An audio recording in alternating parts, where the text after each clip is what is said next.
秋山マキアプロダクションズ Ay, ay, ay, ay. Oye, no me huela. Allá, plata.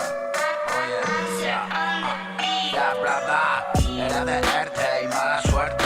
Vocablos a medida que nos sientan bien. Vivir incertidumbre.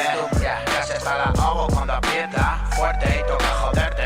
Aurelito aprendí a arañarte. El miedo empalidece blanco marfil como la cal que me vendiste. Hoy expiré y lo rascaste. Los viejos tiempos nunca vuelven. Juego a emular entre frases mis dotes de MCS. Sí, yo, rimas y leyendas, pero no soy Becker. Vuelo mis pajaritos y que no muera el infante, bro. Hoy otra vez, sí perdido. Si no me pierdo en contarte hundido. Si no floto cantándote, aunque solo escuches tú detenidamente, bro. Sí, tú.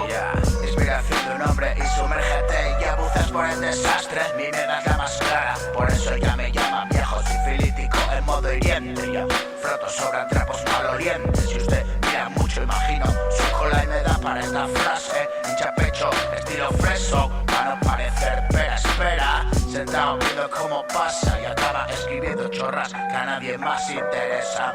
Orejas que no escuchan, solo oyen multitud de notas que no interpretan. En la clausura de la mente domada por el látigo que te dan a ti. Oye, gilipolleces las tuyas. Mis heces tienen lazas. Mierdas guapas que huelen a rosas. Cuanto más paso, más peso. Cuanto más piso, más vuelo. Digo lo que pienso, no lleno. Deliberadamente oigo lo que dicen malintencionadamente. El niño que teme se esconde y la juventud valiente es carácter. Normaliza el grillete, lo aprieta más el toquete. Uno es más rebelde y en esa mujer también vives a tu madre.